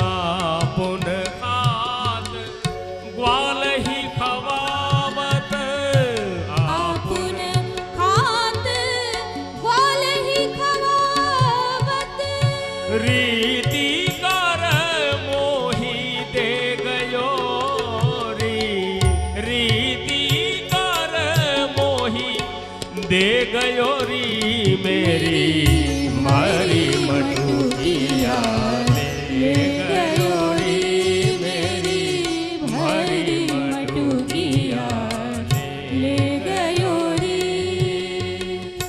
वृंदावन की सघन कुंज में वृंदावन की सघन कुंज में ऊंची नीची मोसो कह गयो रे ऊंची नीची मोसो कह गयो रे परमानंद ब्रजवासी सांवरो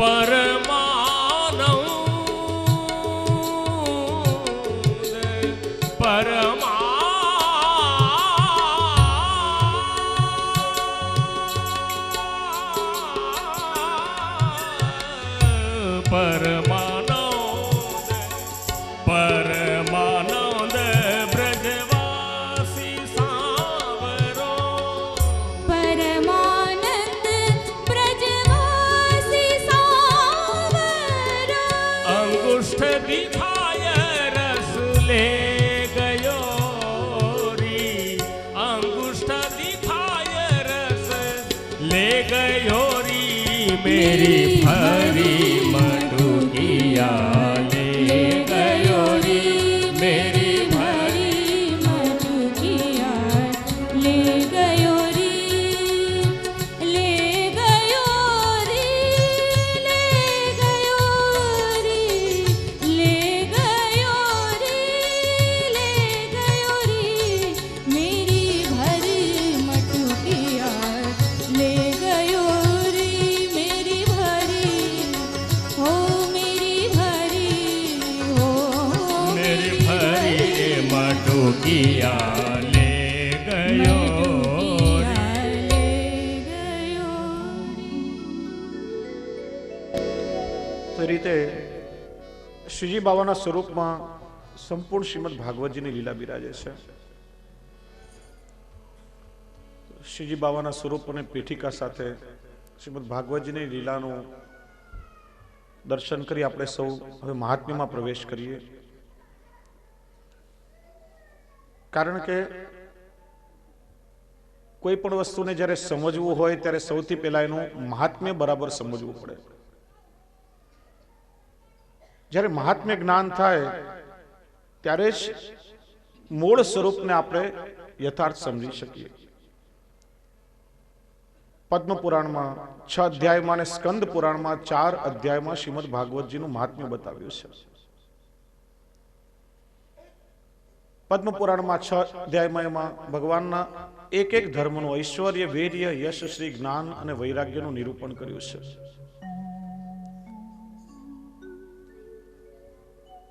જો મહાત્મ્ય જ્ઞાન શા માટે? એકવાર એક રવારી, એક ગોવાળીઓ પોતાના ગાય ભેંસ ચરાવે, જંગલમાં ગાય ભેંસ ચરાવતો હતો. એને ચમકતો પથ્થર જોયો. એને ખબર નહીં કે આ કરોડો રૂપિયાનો બહુમૂલ્ય હીરો છે. ચમકતો પથ્થર સમજી ઉપાડી લીધો, પોતાના ભેંસના શિંગડા પર બાંધ્યો. દરરોજ ગાય ભેંસ ચરાવે.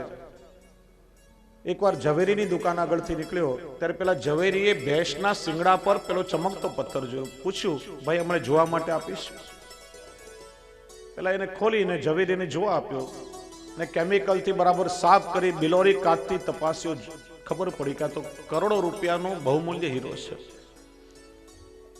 વિચાર્યું, લાગે છે આ ભરવાડને આની કિંમતની બહુ ખબર નથી લાગતી, નહીં તો આ રીતે કઈ ભેંસના શિંગડા પર બાંધીને ના ફરે. પેલો ઝવેરી ભરવાડને કે, જો ભાઈ આવો પથ્થર છે ને મને હીરો ઘસવા માટે બહુ કામ લાગે, ને તને વાંધો ન હોય આ પથ્થર તું મને આપ તો હું તને એના 100 રૂપિયા આપું. પેલો ભરવાડ વિચારે કે આ તો મને રસ્તામાં પડેલો મળ્યો છે, એના 100 રૂપિયા મને મળતા હોય તો એમાં વાંધો શું? 100 રૂપિયા લઈ અને કિંમતી હીરો ઝવેરીને આપી દીધો. ઝવેરી બહુ સાચવીને તિજોરીમાં મૂકવા જતો હતો અને હીરો ઝવેરીના હાથમાંથી છટક્યો, નીચે જમીન પર પડ્યો ટુકડે ટુકડા થઈ ગયા અને હીરામાંથી અવાજ આવ્યો કે પેલો તો ભરવાડ હતો કે જેને મારા મૂલ્યનું જ્ઞાન નહીં હતું, પણ તું તો ઝવેરી છે ને ઝવેરી થઈને ત્યાં આટલી ઓછી મારી કિંમત કરી, જા મારે તારી પાસે પણ નથી રહેવું. અને મને ખબર છે કે સુરતના બધા જ વૈષ્ણવ ઝવેરી છે, બધા હીરાવાળા, અને જેને ભાગવત રૂપી રત્ન મળવા જઈ રહ્યું હોય અને વૈષ્ણવો જો ભાગવતના મહાત્મ્યને ન સમજે તો બીજું કોણ સમજી શકે. એટલા માટે મહાત્મ્યનું આપણે સૌ દર્શન કરશું. 6 અધ્યાયમાં મહાત્મ્ય બતાવ્યું. સૌથી પહેલા વ્યાસજીએ મંગલાચરણ કર્યું છે. સચ્ચિદાનંદ રૂપાય વિશ્વોત્પત્યાદિ હેતવે તાપત્રય વિનાશાય શ્રી કૃષ્ણાય વયમ નમઃ. પ્રથમ મંગલાચરણના શ્લોકમાં વ્યાસજી આપણને ભગવાનનો પરિચય કરાવે છે. કોઈએ પૂછ્યું હશે કે વ્યાસજી આપ અવારનવાર કહો છો કે પતિ તરીકે ભગવાન સાથે તમે વર્ણન કરો, પ્રભુના શરણમાં જાઓ, પણ ભગવાન કેવા છે, એનું સ્વરૂપ કેવું છે, ભગવાન કરે છે શું, એ ભગવાનનો સ્વભાવ કેવો છે અને એ ભગવાન કયા. ત્યાં મંગલાચરણમાં ભગવાનની આકૃતિ, કૃતિ અને પ્રકૃતિ ત્રણેયનું દર્શન વ્યાસજી કરાવ્યું છે.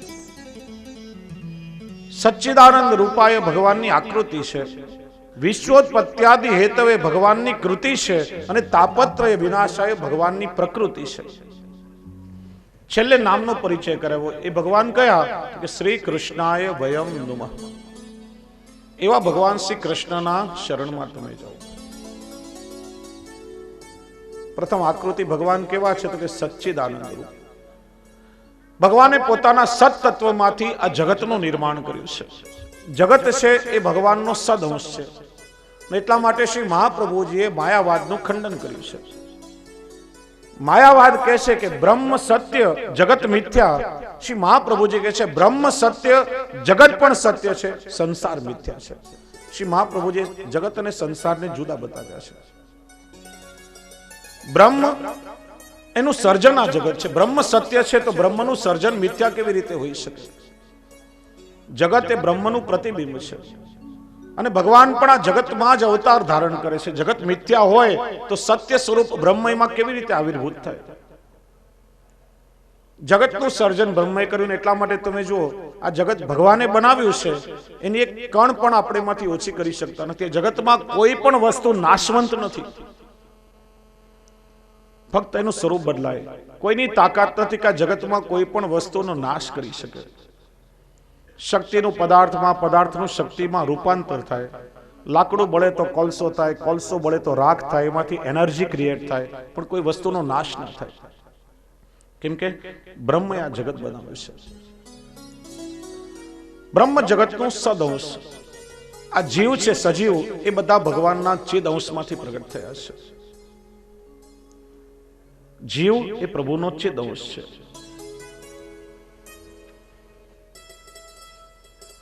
અને એટલા માટે જીવ એ ભગવાનનું સર્જન છે. જીવ ભગવાનનો અંશ છે, ઈશ્વરનો અંશ છે, પણ જીવ ઈશ્વર નથી. આપણે બધા જ ભગવાનનો અંશ છીએ. ભગવાને સ્વયં ગીતામાં કહ્યું છે મમૈ વાંશો જીવલોકે જીવ ભૂત સનાતન. જીવ મારો અંશ છે. અને બ્રહ્મ સંબંધના ગદ્ય મંત્રમાં એનું જ આપણે સ્મરણ કરીએ છીએ કે ભગવાન કૃષ્ણથી વિખૂટા પડે હજારો વર્ષોનો સમય વ્યતીત થવાથી. આપણે બધા પ્રભુના અંશ છીએ, પ્રભુમાંથી વિખૂટા પડીને ભૂતલ પર આવ્યા છીએ. જુઓ, પ્રભુના અંશ છીએ પણ પ્રભુનું સામર્થ્ય આપણી અંદર નથી, ઈશ્વરનું સામર્થ્ય નથી. એનું કારણ સમુદ્ર હોય, સમુદ્રમાંથી એક વાટકી પાણી આપણે કાઢી લઈએ તો વાટકીનું પાણી એ દરિયાનો અંશ છે. એનામાં એ સમુદ્રનો એક ગુણ આવ્યો, સમુદ્રની ખારાશ, પણ સમુદ્રની વિશાળતા એમાં આવી શકતી નથી. સ્ટીમર પેલા દરિયામાં તરી શકે પણ વાટકીના પાણીમાં ના તરી શકે. અને એ જ વાટકીનું પાણી પાછું આપણે દરિયામાં નાખીએ તો એ પોતાના મૂળ સ્વરૂપને પ્રાપ્ત કરે, પાછી એને પોતાની વિશાળતા મળે, પછી એમાં સ્ટીમર તરી શકે. એમ જીવ ભગવાનનો ચિદ અંશ છે અને આપણી અંદર રહેલો આત્મા એ આનંદ સ્વરૂપ છે. પ્રભુ સ્વયં આનંદ સ્વરૂપ છે. અને એટલા માટે આત્માનું જ્યારે પરમાત્મા સાથે મિલન થાય, જગતમાં આત્માઓ બધી જુદી જુદી, પણ દરેક આત્માનો પરમાત્મા એ તો કેવલ કૃષ્ણ છે. અને એટલા માટે જ્યારે બ્રહ્મ સંબંધ થાય, પ્રભુને આપણે આત્મ નિવેદન કરીએ, પ્રભુની સાથે જીવનો સંબંધ જોડાય, અને ત્યારે ઠાકોરજીની સેવાને સ્મરણ કરતા કરતા એ અલૌકિક ભગવત સામર્થ્ય જીવમાં પ્રગટ થાય છે. જેમ વાટકીનું પાણી દરિયામાં નાખીએ એના મૂળ સ્વરૂપને પ્રાપ્ત કરે, એમ જીવ પ્રભુનો અંશ છે, આત્મા એ પ્રભુનો અંશ છે. અને પ્રભુને સર્વસ્વ સમર્પણ કરી આત્મા પરમાત્મા સાથે જોડાય ત્યારે પોતાની મૂળ સ્થિતિમાં આવે છે. શ્રી મહાપ્રભુજી કહે છે જગત સદઅંશ. શ્રી મહાપ્રભુજીએ જગત અને સંસારને જુદા બતાવ્યા છે. સંસાર અહંતા મમતાત્મક છે, એટલા માટે મિથ્યા છે. આ સંસાર અહંતા મમતાથી ભરેલો છે. અહંતા એટલે હું, મમતા એટલે મારું. આ બે વસ્તુ આપણને પ્રભુ સુધી પહોંચવા દેતી નથી. જ્યાં સુધી હું અને મારું એ આપણી અંદર હોય ત્યાં સુધી જીવને બ્રહ્મ સંબંધ થતું જ નથી. એટલા માટે જ અષ્ટાક્ષર અને પંચાક્ષર દ્વારા આપણે પ્રભુને આત્મનિવેદન કરી અહંતા મમતાનું સમર્પણ કરીએ છીએ. આપણો આખો પરિચય બદલાઈ જાય છે. તમને કોઈ પૂછે તમે કોણ, તો આપણું જે નામ હોય એનો આપણે પરિચય આપીએ, પણ આપણા શરીરનો પરિચય છે ને શરીર નાશવંત છે. સાચો પરિચય શું? હે કૃષ્ણ, હું તમારો દાસ છું, દાસોહમ. કારણ કે આત્મા પ્રભુનો અંશ છે. જ્યાં સુધી હું આપણી અંદર છે, અંગ્રેજીમાં કહેવત છે આઈ ઇઝ ઓલવેઝ કેપિટલ. હું એ બહુ મોટો છે. માણસને આમ અક્કડ રાખે, અને પુષ્ટિ માર્ગમાં અક્કડનું કામ નહીં, પણ પુષ્ટિ માર્ગમાં ફક્કડનું કામ. ફક્કડ એટલે વિરક્ત, જેને સર્વસ્વ પ્રભુના ચરણમાં સમર્પી દીધું છે અને પ્રભુના વિપ્રયોગમાં નિરંતર એનું હૃદય બળતું રહે છે, એવા વિરક્ત જીવ જેને ફક્કડ કહેવાય. સુરદાસજી ફક્કડ હતા, કુંભનદાસજી ફક્કડ હતા, નારાયણદાસ બ્રહ્મચારી ફક્કડ હતા. અક્કડ પ્રભુ સુધી ના પહોંચી શકે, પણ જે ફક્કડ હોય, વિરક્ત હોય, એ ઠાકોરજી સુધી વહેલો પહોંચી શકે. હું એ બાધક છે. અને તમે જો આઈને આડો પાડી દો તો અંગ્રેજીમાં એચ જેવી આકૃતિ થાય, જીવાત્મા અને પરમાત્મા સુધી પહોંચવાનો સેતુ બની જાય. હુંનું સમર્પણ, અહમનું સમર્પણ. બીજી વસ્તુ છે મમતા. ઘર મારું, પત્ની મારી, પતિ મારો, સંતાનો મારા, ગાડી બંગલા રૂપિયા દાગીના બધું મારું મારું મારું કરતા કરતા જીવ મરી જાય છે, પણ પહેરેલા કપડાં પણ આપણી સાથે નથી લઈ જતા. તમે એમ કહેશો આ બધું મારું છે, મારા પરિશ્રમથી મેં મેળવ્યું છે. તો ભગવાન કહેશે ઉભો રહે, તારા જન્મ વખતનો ફોટો મેં પાડ્યો છે, શું સાથે લઈને આવ્યો હતો? શું સાથે લઈને જવાનો છે? જો આપણું હોય ને, આપણી પ્રોપર્ટી હોય, તો આલોકમાંથી પરલોકમાં આપણે ટ્રાન્સફર કરી શકીએ. એક સળી પણ આપણે સાથે લઈને જઈ શકતા નથી. જે કંઈ મળ્યું છે કેવલ પ્રભુની ઈચ્છાથી. પ્રારબ્ધ અને પુરુષાર્થ, પણ એમાં મૂળ તો પ્રભુની કૃપા અને પ્રભુની ઈચ્છા જ રહેલી છે. આપણું કંઈ નથી, કેવલ જીવ બુદ્ધિથી દરેક વસ્તુ કે લૌકિક સંબંધોને આપણે પોતાના માનીએ છીએ. આ મારો અને તારો સંબંધ ક્યાં સુધી? શરીર છે ત્યાં સુધી. માનો કે આપણે બેઠા હોઈએ અને અંતર્યામી આપણા અંતરમાંથી આપણને છોડીને પધારી ગયા, શરીરમાંથી પ્રાણ નીકળી ગયા, તો જે પતિ પત્ની પુત્ર મિત્ર કુટુંબીઓ કલાક બે કલાક કે જલ્દી આને કાઢો હવે અહીંથી, બધા કહેશે. શરીરમાંથી દુર્ગંધ આવશે. કોઈ 2 કલાક પછી ઘરમાં રાખવા તૈયાર થશે નહીં. મકાન બીજાના નામે ટ્રાન્સફર થઈ જશે, બેંક બેલેન્સ બીજાના નામે ચડી જશે, ગાડી કોઈ ત્રીજું વાપરતો હશે, તમારા દાગીના બીજું કોઈ પહેરશે. આખો પરિચય બદલાઈ જાય. સાચો પરિચય છે આપણો દાસોહમ. હે કૃષ્ણ, હું તમારો દાસ છું ને પ્રભુ તમે જ મારા આત્માના સંબંધી છો. સૌથી વધારે મમતા આપણને પોતાના શરીર પર. આ શરીર મારું છે, પણ આ શરીર પર પણ આપણું ચાલતું નથી. આ જો શરીર પર જો આપણું ચાલતું હોય ને, તો શા માટે વૃદ્ધાવસ્થા આવે, શા માટે માંદગી આવે, શા માટે મૃત્યુ આવે? કોઈને પણ બીમાર થવું, મરવું કે વૃદ્ધ થવું ગમે ખરા? હા કે ના? કઈ તો બોલો, ગમે ના ગમે? આપણું ચાલતું હોય તો 20 વર્ષના તંદુરસ્ત યુવાન થઈને દીર્ઘકાળ સુધી આપણે જીવી શકીએ. આપણા શરીર ઉપર પણ આપણું ચાલતું નથી તો જગતમાં કઈ વસ્તુ આપણી થવાની છે?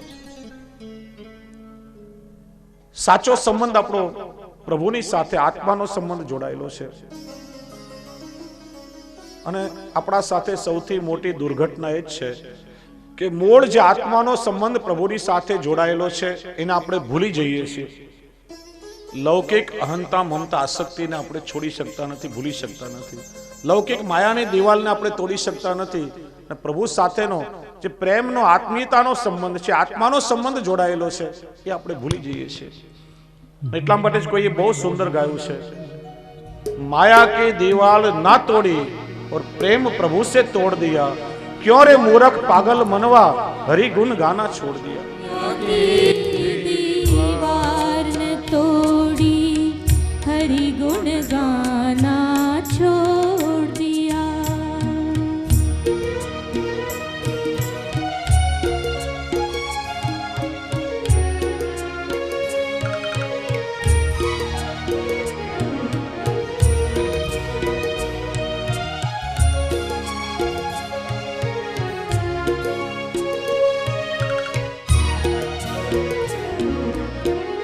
गर्भ में रह कर कस में खाई, हरदम हरि गुण गाने की.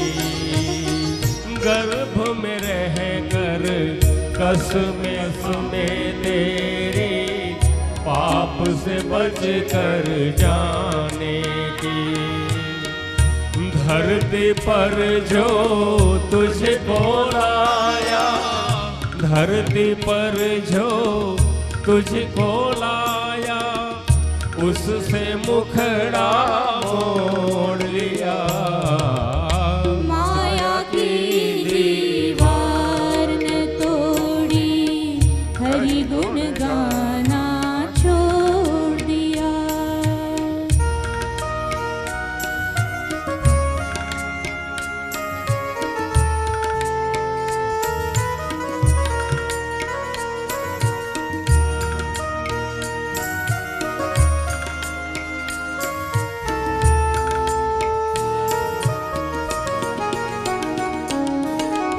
कौन यहाँ पर तेरा मूर्ख, क्यों इसमें भरमाया है. जीवन एक कहानी है, सब मिट्टी में मिल जाना है. झूठ कपट से प्यार किया और झूठ कपट से प्यार किया, और सत्य नाम क्यों छोड़ दिया.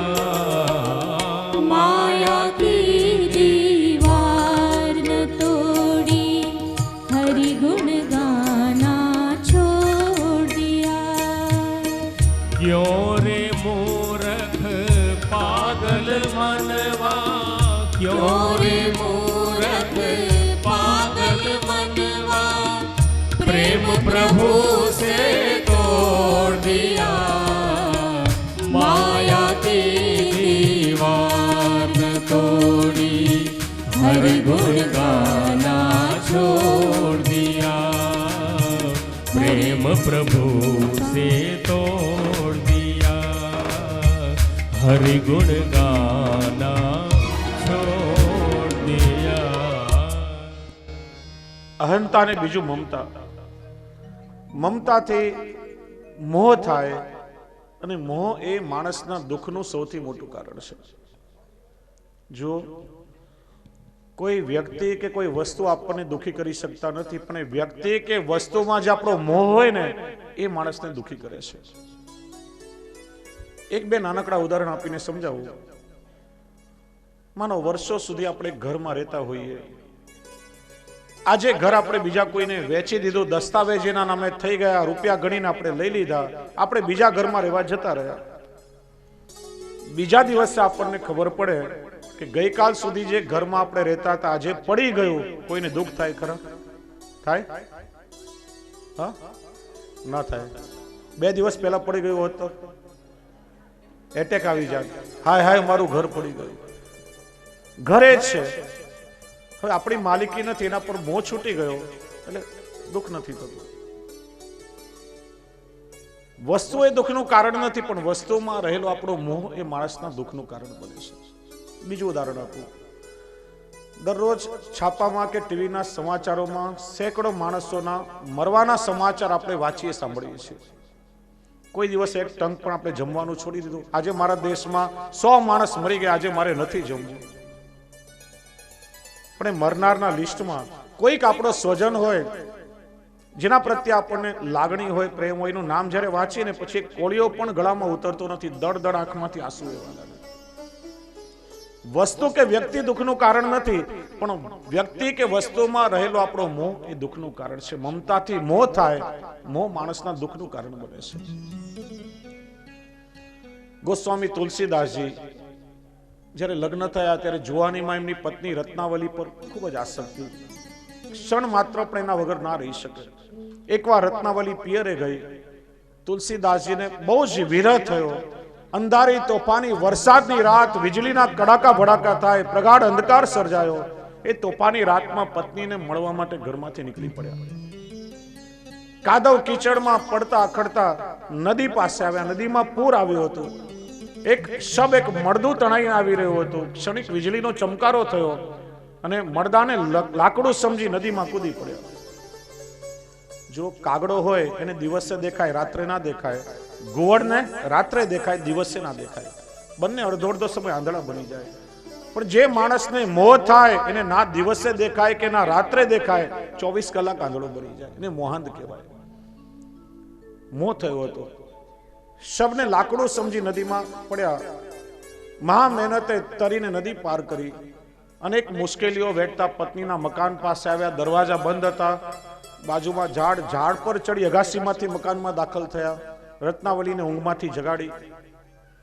રત્નાવલીને જ્યારે ખબર પડી કે આટલી મુશ્કેલીઓ વેઠી તમે મને મળવા આવ્યા, બહુ ઠપકો આપ્યો. હાડ માસ કી દેહ તાપર જીતની પ્રીતિ, તીસવા આધી જો પ્રભુ પ્રીતિ, તો અવશ્ય મિટત ભવ ભીતિ. આ શરીર પર તમને પ્રેમ છે, ચામડું કાઢીને જોશો તો હાડ માંસનો લોચો ફક્ત છે, ધૃણા ઉત્પન્ન થશે. અરે આ શરીરને જેટલો પ્રેમ કરો છો એનાથી અડધો જો પ્રભુને કર્યો હોત ને તો ક્યાર નાય તમને પ્રભુ મળી ગયા હોત. ગુરુના રૂપમાં પત્ની મળી. રત્નાવલીની વાત એમના હૃદયના તાર હલાવી નાખ્યા. સંસારનો મોહ છૂટ્યો, પ્રભુ પ્રાપ્તિના માર્ગે વળે. આખું રામચરિત માનસ લખ્યું ગોસ્વામી તુલસીદાસ કહેવાય. અહંતા અને મમતા આ બંને આપણને સંસારની સાથે બાંધે છે. શ્રી મહાપ્રભુજી કહે છે અહંતા મમતા એનાથી સંસાર ઉભો થાય, એટલા માટે સંસાર મિથ્યા છે. બ્રહ્મ સત્ય છે, જગત સત્ય છે, સંસાર મિથ્યા છે. તો આપણે જોયું જગત બ્રહ્મનો સદઅંશ, જીવ પ્રભુના ચિદઅંશમાંથી.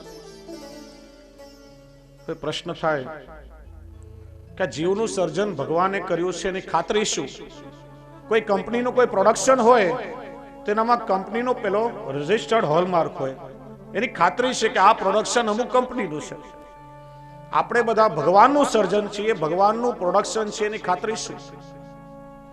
તો આપણા શ્રી દ્વારકાધીશ પ્રભુના સ્વરૂપને સ્મરણ કરો. આપણા પ્રભુએ શંખ, ચક્ર, ગદા અને પદ્મ 4 આયુધ ધારણ કર્યા છે. ભગવાને જ્યારે મનુષ્યને બનાવ્યો, તમે જો પ્રત્યેક વ્યક્તિના આંગળામાં શંખ અને ચક્રની નિશાની હોય છે. ભગવાને પોતાના 2 આયુધના ચિહ્નો લઈને આપણને મોકલ્યા છે. એ જ વસ્તુની ખાતરી છે કે આપણે બધા જ ભગવાનનું સર્જન છીએ, આપણે બધા જ ભગવાનનું પ્રોડક્શન છીએ. પ્રભુએ 2 ચિહ્નો આયુધના સાથે લઈને આપણને મોકલાવ્યા છે. જીવ પ્રભુનો ચિદઅંશ અને આનંદ અંશ સ્વયં ઠાકોરજી. તો ભગવાનની આકૃતિ બતાવી. ભગવાન કરે છે શું? એમની કૃતિ શું? તો કયું વિશ્વોત્પત્યાદિ હેતવે. આ જગતનું સર્જન પણ કરે છે, પોષણ પણ કરે છે અને એનો લય પણ કરે છે. કોઈ પ્રશ્ન કરે કે સર્જન કરે, પોષણ કરે, લય કરીને ભગવાન કહેવાય, તો સર્જન તો આપણે પણ કરીએ છીએ. આપણે કેટલાનું પોષણ કરીએ છીએ? આપણે કેટલી વસ્તુનો નાશ કરીએ છીએ? તો આપણા મને ભગવાનમાં ફરક શું? ફરક એ કે ભગવાન આખી સૃષ્ટિનું સર્જન કરે છે, પણ પોતાના સર્જનમાં ભગવાનને ક્યારે પણ મોહ થતો નથી કે એનો અહમ પણ થતો નથી. અને આપણે એક નાનકડું ચિત્ર બનાવીએ તો પણ નીચે પોતાનું નામ લખવામાં ચૂકતા નથી કે આ ચિત્ર મેં બનાવ્યું છે. ભગવાન આખી સૃષ્ટિનું પોષણ કરે છે, એનો અહમ પ્રભુને નથી. આપણે પરિવારમાં 10 જણનું પોષણ કરીએ ને એનો અહમ થાય. ઘણીવાર કહીએ ને, હું છું તો તમારું ચાલે છે, હું નહીં હોઉં તો તમારું શું થશે? આપણને અહમ થાય. ભગવાન આખી સૃષ્ટિનો લય કરે, સોનાની દ્વારકા બનાવે ને પાછી ડુબાડી પણ દે. ભગવાનને એનું દુઃખ નથી ને આપણા હાથે કાચની એક બરણી ફૂટે તો હાય હાય મારી બરણી ફૂટી ગઈ, આપણને દુઃખ થાય. તો આ ફરક છે જીવમાં ને ભગવાનની વચ્ચે. તો ભગવાનની કૃતિ બતાવી. હવે ભગવાનની પ્રકૃતિ, ભગવાનનો સ્વભાવ કેવો? તો કોઈ તાપત્રય વિનાશાય. જે પ્રભુના શરણમાં આવે એના ત્રિવિધ તાપ, આધિ ભૌતિક, આધ્યાત્મિક અને આધિદૈવિક, આપણી ભાષામાં કહીએ તો આધિ, વ્યાધિ અને ઉપાધિ, એને ભગવાન દૂર કરી દે છે. જીવના પાપનું કર્ષણ કરે, જીવના દુઃખનું કર્ષણ કરે, એટલે જેનું નામ કૃષ્ણ છે. એવો પ્રભુનો સ્વભાવ છે. સ્વભાવ કોને કહેવાય? ઘણીવાર આપણે નક્કી કરીએ કે આવું નહીં કરવું ને છતાં પણ થઈ જાય. ઘણીવાર બહુ સમજદાર માણસને, શાંત માણસને જોઈએ ને તો આપણે નક્કી કરીએ કે આજ પછી હું ક્યારે ક્રોધ નહીં કરું, પણ વાત વાતમાં આવી જાય, કેમ કે આપણા સ્વભાવમાં રહેલું છે. ઘણીવાર કોઈ બહુ ઉદાર માણસને જોઈએ, મનથી વિચારી કે આજ પછી હું ક્યારે લોભ નહીં કરું, પણ આત્માથી રૂપિયા છૂટે જ નહીં, કારણ કે લોભ આપણા સ્વભાવમાં રહેલો છે. એમ ભગવાનનો સ્વભાવ કેવો કે અનંત પાપ કરીને પણ જીવ જ્યારે ભગવાનના શરણમાં આવે, પ્રભુના ચરણ પકડી લે, ત્યારે એ જીવના ત્રિવિધ તાપને દૂર કરીએ, જીવનો ઉદ્ધાર કરવો, એ ભગવાનનો સ્વભાવ છે. એ ભગવાન કયા? તો શ્રી કૃષ્ણાય વયમ નમઃ. એવા શ્રી કૃષ્ણના ચરણને હું વંદન કરું છું. જો કેવલ કૃષ્ણને નહીં, શ્રી એટલે સ્વામીજી, એટલે જ આપણે કહીએ ને શ્રી કૃષ્ણ શરણમ મમ. સ્વામીજી સહિત કૃષ્ણ એટલે યુગલ સ્વરૂપના ચરણને વંદન કરું છું. એટલા માટે શ્રીમદ ભાગવતજીમાં એવા શ્રી કૃષ્ણ યુગલ સ્વરૂપની લીલાઓનું વર્ણન છે. એટલે જ અહીંયા સાકાર બ્રહ્મની વાત કરી છે, સચ્ચિદાનંદ રૂપાય, અને છેલ્લે તો શ્રી કૃષ્ણાય વયમ નમઃ. રૂપ કોનું હોય? સાકારનું કે નિરાકારનું? એટલા માટે સાકાર બ્રહ્મ એવા ભગવાન શ્રી કૃષ્ણના ચરણને હું વંદન કરું છું. એટલા માટે આવનાર હવે પછી 6 દિવસોમાં સુબોધનીજીના માધ્યમથી આપણે યુગલ સરકારની લીલાઓનું ચિંતન કરશું, એનું દર્શન કરશું. કારણ કે ભાગવતજી એ ઠાકોરજીનું વાંગમય સ્વરૂપ અને સુબોધનીજી એ સ્વામીજીનું વાંગમય સ્વરૂપ. સુબોધનીજીનો આધાર લઈને આપણે દર્શન કરશું. 10 મિનિટમાં આપણે ચિંતન કરી લઈએ. કારણ કે આજે 4 વાગે સત્ર શરૂ કરવાનું હતું, વાંક મારો નથી, તમે બધાએ મોડું કર્યું. 5 વાગે શરૂ થયું એટલે 8 વાગે પૂરું કરીશ. કારણ કે દરરોજ 2 સત્રમાં થાય ને તો પણ ભાગવત પૂરું ના થાય. આ પ્રભુની લીલા અનિવાર્ય છે. એક સત્રમાં 4 કલાકમાં સંક્ષિપ્તમાં જ આપણે લીલાનું દર્શન કરી શકીએ. તમે જો મોડા આવશો ને તો એમાં નુકસાન તમારું છે, મારું નહીં. મોડા આવીને પછી ઉતાવળ કરશો એ નુકસાન તમારું જશે. એટલે સમયસર આવતીકાલથી સત્ર બરાબર સવારે 9 વાગે પ્રારંભ થશે અને 1 વાગે પૂરું થશે. એટલે સવારે વહેલા જાગી પેટ પૂજા કરી નાસ્તો વાસ્તો કરીને સમય પર 9 વાગે બેસી જજો. એટલે મહાપ્રસાદની ચિંતા નહીં, થોડું વહેલું મોડું થાય તો. અને ત્યાર પછી વૈષ્ણવને વ્રજમાં જ્યાં પણ વિચરણ કરવું હોય બધી છૂટ છે. આવતીકાલે મારા ખ્યાલથી ચુંદડી મરોર છે, બરાબર છે ને? આવતીકાલે અને મારા લિસ્ટમાં લખાયું આવતીકાલે મથુરામાં કોઈનો ચુંદડી મનોરથ છે, પછી આપણે જોઈ લઈશું.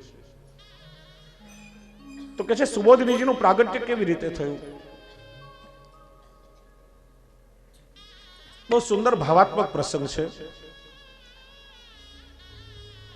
કે છે એકવાર સ્વામીજી પોતાની નિકુંજમાં બિરાજી રહ્યા હતા. પ્રભુના સ્વરૂપના દર્શન કર્યા, નેત્ર બંધ છે. વારંવાર કોઈના નામનું રટણ કરી રહ્યા છે ધીમા સ્વરે. પ્રભુ કોઈને યાદ કરી રહ્યા છે. અને આ દર્શન કરી સ્વામીજીને ચિંતા થઈ, મારા હૃદયમાં મારા પ્રભુ બિરાજે છે, હું નિત્ય મારા પ્રભુને યાદ કરું છું, પ્રભુનું સ્મરણ કરું છું. મારા પ્રભુ કોને યાદ કરતા હશે? મારા પ્રભુના હૃદયમાં કોણ બિરાજતું હશે? સ્વામીજીને એક સખી આવી પૂછ્યું, અરે શામાજુ આપકે મુખ પે ચિંતા કાય કી? તો શું કહું સખી, આજે મેં પ્રભુના દર્શન કર્યા, નિકુંજમાં એકલા બિરાજતા હતા, વારે વારે કોઈને યાદ કરતા હતા, કોઈના નામનો ઉચ્ચાર કરતા હતા. કઈ રીતે ખબર પડે કે મારા પ્રભુના હૃદયમાં કોણ બિરાજી રહ્યું છે? એના માટે કે મારે પ્રભુના હૃદયનું મંથન કરવું પડશે. સખી કે અરે સામાજુ, કેવલ પ્રભુના હૃદયનું મંથન કરશો તો નહીં ચાલે. ઠાકોરજીનું તો રોમ રોમ રસાત્મક છે, રસથી છલકાય છે. પ્રભુના સર્વાંગનું તમારે મંથન કરવું પડશે. તો સ્વામી સ્વરૂપ શ્રી વલ્લભે વિચાર કર્યો કે શ્રીમદ ભાગવત એ પણ શ્રીજી બાવાનું સાક્ષાત વાંગમય સ્વરૂપ છે. અને કે છે એક સમુદ્ર મંથન હજારો વર્ષ પહેલા દેવ અને દાનવોએ કર્યું, અને બીજું સમુદ્ર મંથન 5 સદીઓ પહેલા શ્રી વલ્લભે કર્યું છે. આ બંનેમાં ભેદ શું? કે દેવો અને દાનવોએ સમુદ્ર મંથન કર્યું ત્યારે હજારોની સંખ્યામાં હતા, ના ભાગવત રૂપી અમૃતના સમુદ્રનું મંથન કરનારા કેવલ એકલા શ્રી વલ્લભ હતા. ક્ષીર સાગરમાં પેલા સમુદ્રનું મંથન થયું ત્યારે નેત્રુ વાસુકી નાગ હતું. અહીંયા શ્રી વલ્લભ સમુદ્ર મંથન કરવા વાળા એકલા હતા, પણ દોરીઓ 7 હતી. ભાગવતનું મંથન કરી 7 પ્રકારે શ્રી મહાપ્રભુજીના અર્થો કર્યા છે. શાસ્ત્રે સ્કંદરે પ્રકરણે ધ્યાય વાક્ય પદક્ષરે. શાસ્ત્રાર્થ, સ્કંદાર્થ, પ્રકરણાર્થ, અધ્યાયાર્થ, વાક્યાર્થ, પદાર્થ અને અક્ષરાર્થ. એક એક અક્ષરનો અર્થ શ્રી વલ્લભે બતાવ્યો છે.